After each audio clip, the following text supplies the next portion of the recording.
ये सुन लिया, अब ये सुनो। थप्पड़ मारूंगी साला, थप्पड़ मारूंगी, थप थप थप्पड़ मारूंगी। तौबा तौबा तौबा, थारा मूड खराब कर ली। देखा कितना बड़ा डिफरेंस है। देखो भाई लोग, अगर पर्सनली बोलो तो मुझे भी ऐसे नॉर्मल सॉन्ग से ज्यादा आइटम सॉन्ग्स मतलब बेसी और जो रॉकिंग होते हैं ना, वो सुनने में बड़ा मजा आता है। और जब ऐसा आइटम सॉन्ग लवर को ऐसा सॉन्ग सुनने में मिलता है तब ऐसा लगता है कि यार सच में थप्पड़ नहीं, तेरे को मैं लात मारूंगा। तो चलो आज के इस वीडियो में हम बात करेंगे कैसे आइटम सॉन्ग्स बेस्ट से वर्स्ट बनते जा रहे हैं, what is the reason behind downfall of Indian item songs. And उसी के साथ हम बात करेंगे evolution of Indian item songs, महबूबा से लेकर तौबा तौबा और तौबा तौबा से लेकर तौबा तौबा सारा मूड खराब कर दिया था। तो इसकी शुरुआत हुई थी 1930 से लेकर 1950 के बीच में, जब आइटम सॉन्ग्स को कैबरेट या फिर डांस नंबर करके बुलाते थे, आइटम सॉन्ग्स करके नहीं। और आइटम गर्ल को उस टाइम पर टर्म दिया जाता था कैबरेट डांसर। कैबरेट डांसर मतलब रेस्टोरेंट या फिर क्लब में नाचने वाली औरत, सॉरी लड़की। और एक आइटम सॉन्ग से ऐसे होते हैं जिनका फिल्म के प्लॉट से कोई लेना देना नहीं होता है, जिनको हम कहीं पर भी कभी भी घुसा सकते हैं, जहां पर एक लड़की आती है मेल को संतुष्ट करने के लिए, वो नाचती गाती है। बट एक्चुअली अगर बात करूं तो 1950 से लेकर 1970 तक माना जाता है आइटम सॉन्ग्स का गोल्डन एरा, जब इसको बहुत अच्छी तरीके से पॉपुलैरिटी मिली। और उस गोल्डन एरा में जितने भी आइटम सॉन्ग्स बने हैं उसकी टैगलाइन होती थी, मतलब सब्जेक्ट लाइन होती थी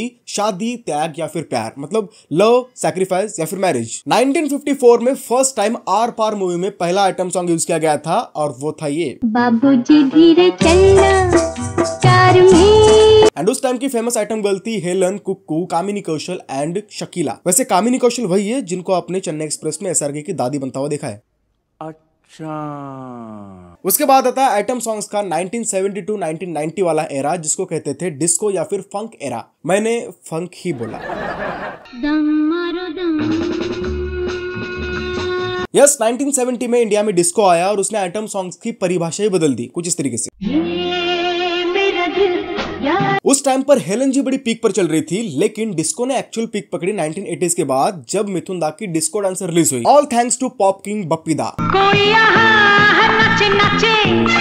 एंड इस टाइम पर जितने भी गाने बनते थे उसकी सब्जेक्ट लाइन थी प्यार, शादी और मस्ती, फन, जवानी जाने मन। अब यहां तक हमने जितने भी आइटम सॉन्ग सुने उसका क्रेडिट अगर किसी को जाता है तो इनके कंपोजर्स को। मेन तो आर.डी. बर्मन साहब जिन्होंने इतने बेहतरीन गाने बनाए, साथ में लिरिसिस्ट आनंद बख्शी जी ने क्या लिरिक्स लिखे भाई साहब, समीर जी ने कितने अच्छे अच्छे लिरिक्स लिखे हैं, आशा भोसले जी ने क्या गाया है, इनको हमारा दोनों हाथों से सलाम। उसके बाद शुरू होता है इंडियन आइटम सॉन्ग्स का न्यू एरा 1990 टू 2000, जहां पर हमें 1 2 3 4 7 समंदर पार से लेकर चोली के पीछे क्या है ये तक जानने को मिला। और इन गानों के लिए फेमस आइटम गर्ल्स थी माधुरी दीक्षित, करिश्मा कपूर से लेकर उर्मिला। और इस न्यू एरा के आइटम सॉन्ग्स की सब्जेक्ट लाइन थी शादी, प्यार और सोशल इश्यूज। और उसके बाद आता है इंडियन आइटम सॉन्ग्स का मॉडर्न एरा 2000 से लेकर 2010। जी हाँ, ये वही मॉडर्न एरा है जहां बाबूजी ने धीरे धीरे ना चल के शीला की जवानी देखने के लिए चिकनी चमेली के साथ कजरारे कजरारे करके अपनी हलकट जवानी दिखाई और बेचारी मुन्नी बदनाम हो गई। और इसी चक्कर में अनारकली ने छोड़ दी सलीम की गली और डिस्को चली, ताकि कोई उसकी फोटो को फेविकॉल लगाकर अपने सीने पर ना चिपकाए। भाई ये एक ऐसा एरा था जहां पर हर गैंगस्टर मूवी को हिट बनाने के लिए जबरदस्ती सही लेकिन आइटम सॉन्ग ठूस दिया जाता था, फिर चाहे वो खुद कंपोज करो या फिर रीमेक। वैसे आपने एक बात नोटिस करी होगी, अब तक जितने मैंने आइटम सॉन्ग्स की बात करी सिर्फ और सिर्फ बॉलीवुड के थे। तो आपके मन में सवाल होगा कि साउथ में आइटम सॉन्ग्स बनते नहीं थे? उस टाइम पर बनते थे, लेकिन उस टाइम पर उतने पॉपुलर नहीं होते थे। और उसी में आता है साउथ का एक गाना जो बहुत ही ज्यादा पॉपुलर होता है और बॉलीवुड मजबूर हो जाता है उसका रीमेक करने के लिए, और वो सॉन्ग होता है none other than Allu Arjun की आर्या का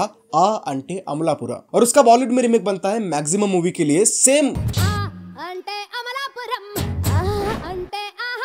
लेकिन सच बताओ, जब तक मैं ये वीडियो बना रहा हूं तब तक मुझे भी नहीं पता था कि ये दोनों गाने अलग अलग हैं। और मॉडर्न एरा एक वही एरा था जहां पर बहुत सारी गैंगस्टर बेस्ड मूवी बनी, जैसे shoot out at Wadala, Lokhandwala, once upon a time in Mumbai and Dobaara etcetera. And उसी में बहुत सारे ऐसे गाने बने जो आइटम सॉन्ग्स थे। एंड इसी एरा में मेन आइटम गर्ल्स बनी सनी लियोनी से लेकर कटरीना कैफ, दीपिका पादुकोण, करीना कपूर, प्रियंका चोपड़ा एंड मलाइका अरोरा।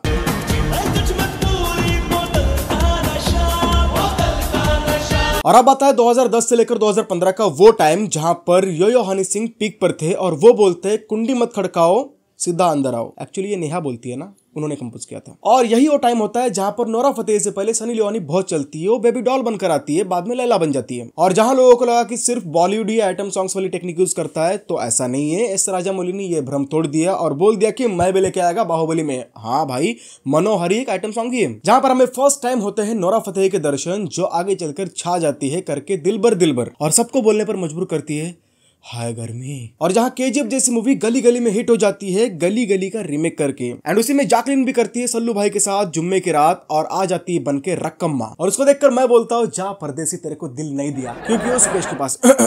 एंड इस टाइम पर फेमस आइटम गर्ल्स होती है नोरा फतेही, जैकलीन फर्नांडिस एंड वो नागिन। अब नोरा तो इतनी फेमस हो जाती है कि वो दिलबर की जगह कुस्सू कुस्सू करने लगती है, कुस्सू कुस्सू। अब यहाँ तक हमने बात करी evolution of item songs in Indian cinema. अब बात करते हैं what is wrong with the item song from Pushpa 2 की सिक। ये सडनली ऐसे से ऐसे क्यों हो गया और क्या ये एक्चुअल में डाउनफॉल है? तो इसका सिंपल आंसर है नहीं, बिल्कुल नहीं। क्योंकि ये जो सॉन्ग है भले ही इसके लिरिक्स येड़े वाकड़े हो, लेकिन कंपोजिंग डीएसपी की है। कंपोजर तो सही है लेकिन लिरिक्स राइटर घटिया। आ अंटे अमलापुरो को हम जितना प्यार देते हैं वो भी डीएसपी ने कंपोज किया होता है, और ऊ अंटे मावा भी डीएसपी ने कंपोज किया है, और इसको भी डीएसपी ने कंपोज किया है। तो इसका मतलब कंपोजर की कोई तकलीफ नहीं है और कंपोजर से इंडियन ऑडियंस को भी कोई तकलीफ नहीं है। बस तकलीफ है तो लिरिक्स राइटर या फिर ट्रांसलेटर से, जिन्होंने तेलुगु को हिंदी में अच्छे से लिरिक्स नहीं लिखे हैं। लाइक आजकल के जो आइटम सॉन्ग्स है ना ऐसे बन रहे हैं जहां पर फर्स्ट टाइम सुनने पर ऐसा लग रहा है कि क्या ही कचरा बना दे, लेकिन 4-5 बार सुनने के बाद ऐसा लग रहा है कि यार भाई बारी है, सही है सही है। लाइक ऑनेस्टली सेइंग जब ओ अंटे मावा मैंने फर्स्ट टाइम सुना था तो मेरे को पसंद नहीं आया था। भाई वो फालतू के लिरिक्स हटाकर खुद नोटिस करना डीएसपी का बीजीएम कितना तगड़ा है भाई, जिसको नाचना है वो भी नाच दे।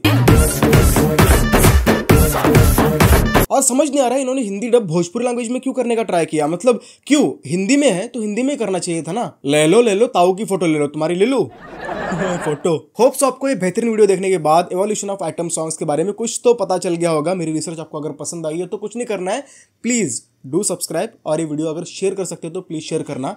मिलता है वीडियो में, मैं हूं अजय कुमार, बाय।